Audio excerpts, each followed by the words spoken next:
we're going to be drinking a lot today. Good boy. Well, certainly the opening of this video did not go as planned, as Monty has been sitting right in front of this gorgeous GD Vira wine label. Welcome back to Drinking It In. I am your host, Chris Casara. We are here to help you know more and drink better, and we're going to be drinking a lot today. Actually not drinking at all today, but technically in the middle of a juice cleanse. It's working so far. But I wanted to understand how much wine labels matter to you when making a purchasing decision. So I've got a bunch here that hopefully you saw in the intro. Hopefully Monty wasn't blocking too much of the view. But you know, there's so much that's on a wine label. But I wonder if it's the information, the design of the wine label, or a combination of both that really influences your purchase, right? So, you know, what could be on a wine label? This one's got, you know, a vintage. It's got a location. It has an alcohol by volume. It's got, this doesn't have a vineyard. Could have a vineyard. Sometimes the grapes are here. Sometimes they're not. Hello, Bordeaux. Yeah. They do put the grape breakdown on it, but not everybody does.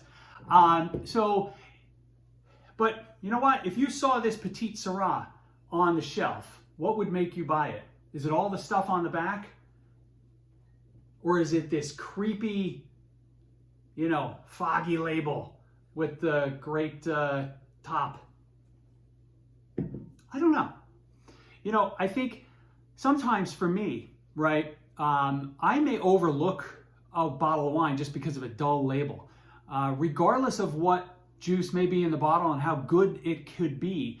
Like if you're walking through the store and the label doesn't catch your attention, right, you know, then you're definitely going to keep going.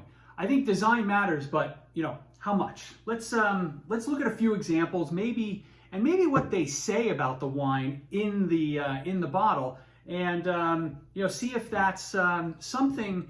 There are some patterns here that you can really use when going out and buying a bottle. You know, so let's see. All right, let's use this as a starting point. GD Vira Langhe Rosso 2021, beautiful bottle, right? Just very classic. Understated. They have a nice little thing on the back. Our Langhe DOC Rosso is sourced from native vines. This bright, fresh, and expressive wine showcases our wonderful region with passion. Right? That's a nice tasting note. It's a nice note that gives you a feel for the wine. Right? Is this going to be something dark and serious? No, this is going to be, you know, something bright and fresh and expressive.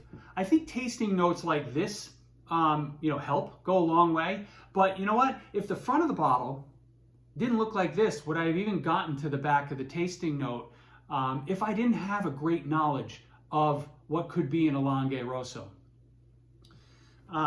You know, I think what's important when you actually buy a bottle and then open it is that whatever was on the label sort of expresses that feeling. So if I look at this particular Chateau Fleur Cardinal, Bordeaux, usually Bordeaux doesn't really put much in the way of grape mix on their label.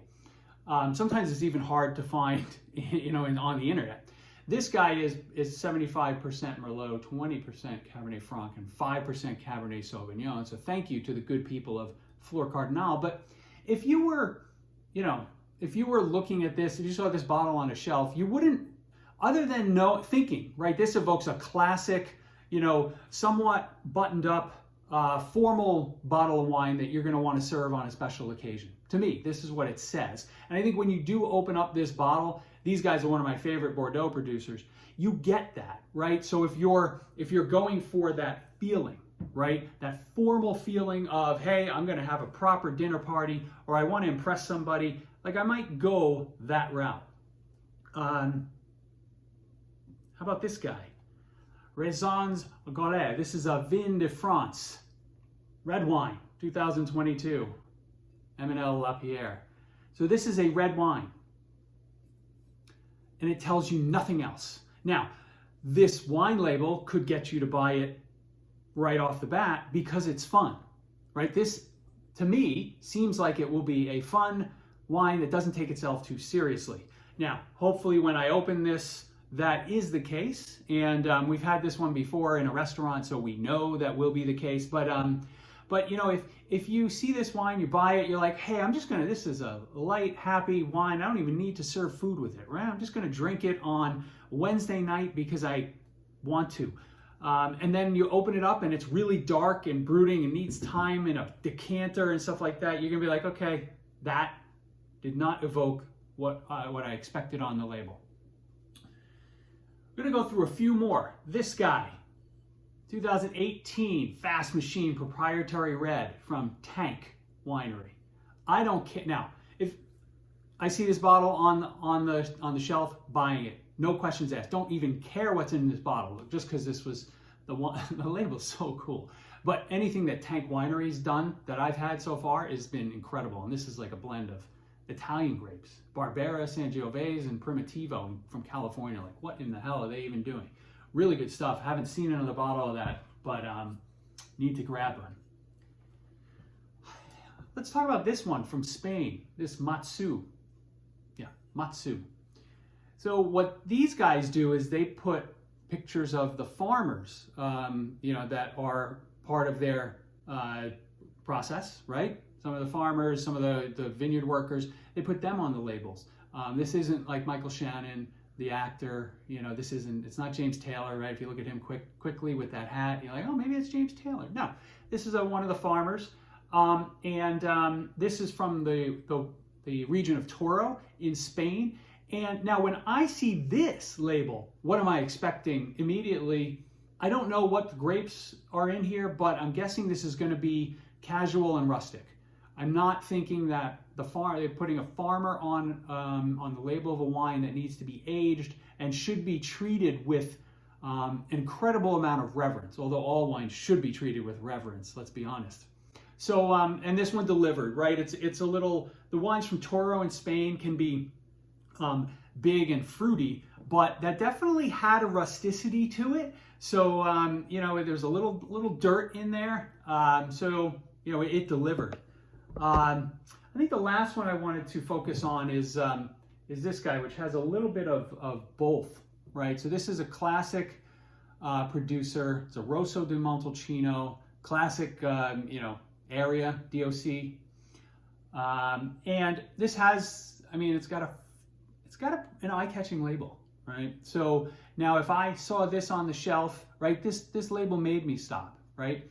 And I happen to know that anything from Val di Cava is going to be expensive and delicious, but this label kind of gives them, it sets them apart from most of the wineries in Italy that just kind of go the traditional route, right? And would look more like this or more like this, right? And but what does this say, right? I don't know if this says that it's a light and happy wine, Rosso di Montalcino's, but this to me just says, hey, you're going to pay up for it.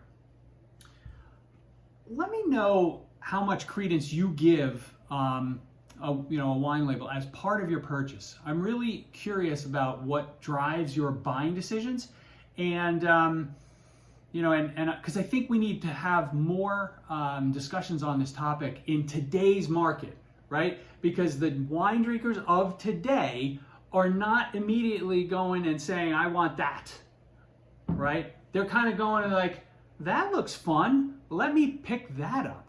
I don't even care what's in it. Hit like and subscribe. Come on, 95% of you are not subscribed. I love you guys though. Thanks for watching.